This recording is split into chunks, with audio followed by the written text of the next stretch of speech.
Hello farmers, இன்னைக்கு முடிவில் எதை பற்றி போகிறோம்னா பெஸ்ட் அக்ரோ பிராண்டை அந்த பெஸ்ட்மேன் அப்படிங்கிற ஒரு ட்ரிபிள் கம்பினேஷன் இன்செக்டிசைடை பற்றி தான் பார்க்க போகிறோம்.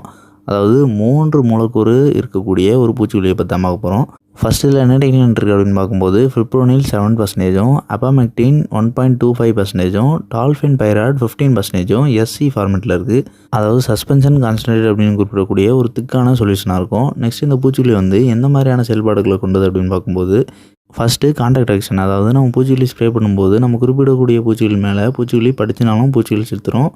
அண்ட் செகண்டு டிரான்ஸ்லேமர் ஆக்ஷன், அதாவது நம்ம பூச்சிக்கொல்லி ஸ்ப்ரே பண்ணதுக்கு பிறகு இது வந்து இலைகள் வழியாக ஊடுருவி வேலை செய்யும். ஸோ இந்த மாதிரி ஊடுருவி வேலை செய்கிறது மூலயமா இலைகளுக்கு முன்புறமோ சரி இல்லைனா இலைகளுக்கு பின்புறமோ சரி இருக்கக்கூடிய பூச்சிகள் எல்லாமே சாறு உறிஞ்சும் போதோ இல்லைனா அரித்து உண்ணும் போதோ அழிஞ்சிரும். அண்ட் நெக்ஸ்ட்டு ஆன்டிஃபீடன்ட் எஃபெக்ட், அதாவது பூச்சிகள் மேலே கான்டாக்ட் மூலயமா பூச்சிக்கொல்லி பட்டிருந்தாலோ அப்படி இல்லைனா சாறுஞ்சும் போதோ இல்லைனா பயிரோட இலையை அரித்து உண்ணும் போதோ உடனே எஃபெக்ட் ஆயிரும். ஸோ அப்படி எஃபெக்ட் ஆனதுக்கு பிறகு திருப்பி புழுவோ பூச்சியாக இருந்தாலும் சரி திருப்பி இலையை உண்ண முடியாது. ஸோ இது வந்து ஃபீடிங் வந்து ஸ்டாப் ஆயிரும். ஸோ சாறுஞ்சும் பூச்சி வந்து சாறு உரிய முடியாத நிலைக்கும் புழுக்கள் வந்து அரித்து உண்ண முடியாத நிலைக்கும் தள்ளப்படும். ஸோ பொதுவாக ஒரு சில பூச்சிக்கொல்லிகள்லாம் நம்ம ஸ்ப்ரே பண்ணதுக்கு பிறகு ஒரு நாளுக்கு அப்புறம் தான் ரிசல்ட் கிடைக்கும். அப்படிங்கிற பட்சத்தில் சாறுஞ்சும் பூச்சியில் இருந்துச்சுன்னா சாறு ஒரு நாட்கள் வரை உறிஞ்சிட்டே தான் இருக்கும்.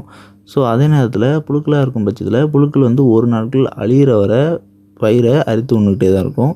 ஸோ இது வந்து இந்த பூச்சிக்கொல்லி பயன்படுத்த மூலயமா தடுக்கப்படுது. அதாவது ஆன்டிஃபீடன்ட் எஃபெக்ட் மூலயமா நம்ம ஸ்ப்ரே பண்ண உடனேயே சாறுஞ்சும் பூச்சிகளோ இல்லைனா புழுக்களோ அரித்து உண்றதும் சாறுஞ்சுமே தடுக்கப்படுது. அண்ட் இந்த பூச்சிகளோட செயல்திறன் வந்து ரொம்ப அதிகம். ஸோ இதோட செயல்திறனுக்கு ஏற்ற மாதிரியே இதோட விலை வந்து ரொம்ப அதிகம். அதாவது நம்ம மற்ற எந்த ஒரு பயிருக்கும் சாதாரணமாக புழுக்களுக்கு ஒரு பூச்சிக்கொல்லியும் இல்லைனா சாதாரண பூச்சிகளுக்கு ஒரு பூச்சிக்கொல்லியும் அண்ட் பேன்கள் அளிக்கிறதுக்கு ஒரு பேன்கொல்லியும் பயன்படுத்துறதுக்கு இல்லாமல் நம்ம ஒரே காம்பினேஷனாக இந்த பூச்சிக்கொல்லியை வந்து பயன்படுத்தலாம். ஸோ அதனால் இதோட விலை வந்து ரொம்ப அதிகம். இதோட விலையை பற்றி நம்ம வீடியோவோட எண்ணில் சொல்கிறோம். அண்ட் அதை பற்றி பார்க்குறதுக்கு முன்னாடி நம்ம வந்து இதை பயன்படுத்தி என்னென்ன சாதாரண பூச்சிகளையும் புழுக்களையும் பெண்களையும் அழிக்கலாம் அப்படிங்கிறத பற்றியும் இதோட டோசேஜை பற்றியும் பார்த்துடலாம். ஃபஸ்ட்டு என்ன சாதாரண பூச்சிகள் அழிக்கலாம் அப்படின்னு பார்க்கும்போது ஏபிட்ஸ் அப்படின்னு குறிப்பிடக்கூடிய அஸ்வினி பூச்சி தாக்குதலுக்கும், த்ரிப்ஸ் அப்படின்னு குறிப்பிடக்கூடிய வால்பெண்கள் தாக்குதலுக்கும், ஜாசிட்ஸ் அப்படின்னு குறிப்பிடக்கூடிய இலைத்தட்டு பூச்சி தாக்குதலுக்கும், ஒயிட் ஃப்ளைஸ் அப்படின்னு குறிப்பிடக்கூடிய வெள்ளை ஈக்கள் தாக்குதலுக்கு நம்ம பயன்படுத்தலாம். அண்ட் நெக்ஸ்ட் மைட்ஸ் அப்படின்னு பார்க்கும்போது spider mites or red mites அப்படின்னு குறிப்பிடக்கூடிய செம்மீன் தாக்குதலுக்கு நம்ம பயன்படுத்தலாம். அண்ட் எல்லோ மைட்ஸ் அப்படின்னு குறிப்பிடக்கூடிய மஞ்சள் பேன்களுக்கும் பயன்படுத்தலாம். அண்ட் இது இல்லாமல் ஃப்ரூட் போரஸ், அதாவது காய்ப்புழுக்களுக்கு நம்ம பயன்படுத்தலாம். அண்ட் எந்த மாதிரியான காய்ப்புழுக்கள் அப்படின்னு பார்க்கும்போது எல்லா வகையான பயிர்களையுமே விழக்கூடிய காய்ப்புழுக்களை வந்து நம்ம கட்டுப்படுத்தலாம். உதாரணத்துக்கு கத்திரி, வெண்டை, பாகற்காய், தக்காளி, பருத்தி போன்ற பயிர்களில் ஏற்படக்கூடிய காய்ப்புழு தாக்குதலாக இருக்கட்டும், இல்லைனா பல வகை பயிர்களான சப்போட்டா, மாம்பழம், மாதுளை, கொய்யா போன்ற பயிர்களில் ஏற்படக்கூடிய காய்ப்புழு தாக்குதலாக இருக்கட்டும், இல்லைனா மற்ற எந்த ஒரு தானிய வகை பயிர்களில் ஏற்படக்கூடிய காய்ப்புழு தாக்குதலாக இருக்கட்டும், எல்லா வகையான புழுக்களுமே பயன்படுத்தலாம். அண்ட் இதில் வந்து ஒரு ரெஸ்ட்ரிக்ஷன் இருக்குது. அதாவது புழுக்கள் வந்து சிறியதாக இருக்கும் பட்சத்தில் தான் இந்த பூச்சிக்கொல்லி வந்து புழுக்களை சுலபமாக அழிக்கும். ஸோ பெரிய புழுக்களுக்கு, அதாவது இது பிரத்யேகமாக புழுக்களுக்குன்னு பயன்படுத்தக்கூடிய பூச்சிக்கொல்லி கிடையாது, ஆனால் புழுக்களையும் கட்டுப்படுத்தும். ஸோ ஆரம்ப நிலையில் புழுக்கள் பரவல் இருக்கும் பட்சத்தில் நம்ம வந்து அந்த புழுக்களை சுலபமாக கட்டுப்படுத்திடலாம். இதுவே புழுக்கள் தாக்குதல் அதிக அளவு ஏற்படக்கூடிய பயிர்களில் புழுக்கள் ரொம்ப பெரிதாக இருக்கக்கூடிய சூழலில் அடல்ட் கேட்டர்பில்லர்ஸ் எல்லாமே நம்ம வந்து அழிக்க முடியாது. ஸோ இது வந்து இந்த ப்ராடக்டோட டிஃபெக்ட் கிடையாது. இந்த பூச்சிக்கொல்லி வந்து பொதுவாக எல்லா வகையான பயிர்களுக்கும் நம்ம வந்து இயர்லி ஸ்டேஜ்லேயே பயன்படுத்துறதுக்கு தகுந்த பூச்சிக்கொல்லி. ஸோ அப்படின்னா எந்த ஒரு சாதாரண பூச்சி தாக்குதலோ இல்லைனா பேன் தாக்குதலோ இல்லைனா புழுக்கள் தாக்குதலோ பெருமளவு பயிர் சேதப்படுத்துறதுக்கு முன்னாடியே நம்ம பயன்படுத்த வேண்டிய பூச்சிக்கொல்லி. ஸோ அப்படி பயன்படுத்தும் போது இது வந்து எக்ஸலண்ட்டான ரிசல்ட்டை கொடுக்கும். ஆனால் இதுவே அதிகமாக புழுக்கள் தாக்குதல் ஏற்படக்கூடிய எந்த ஒரு பயிருக்கும் அதிகமான காய்கள் புழுக்களால் சேதமடைந்த பிறகு நம்ம பயன்படுத்தும் பட்சத்தில் அந்த காய்களுக்குள்ளே இருக்க புழுக்கள் வெளியே வந்துச்சுனாலும் கூட அழியாது. ஸோ இதெல்லாம் இந்த பூச்சிக்கொல்லியை பயன்படுத்தும் போது நம்ம தெரிஞ்சிக்க வேண்டிய விஷயம்.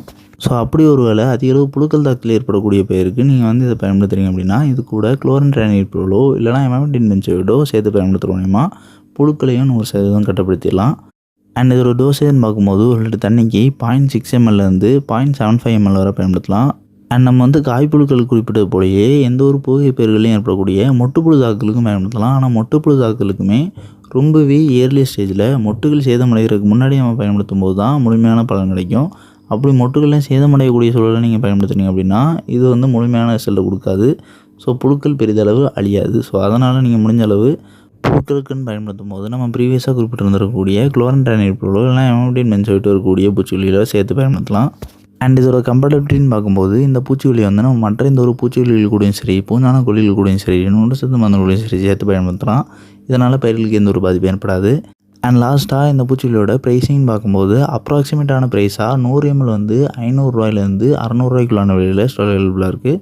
ஸோ நீங்கள் வந்து குவான்டிட்டி கூடின பேக்கேஜாக வாங்கும்போது உங்களுக்கு வந்து ப்ரைஸ் வந்து 50 to 100 ருபீஸ் வரை ரெடியூஸ் ஆகிறதுக்கான வாய்ப்புகள் இருக்குது.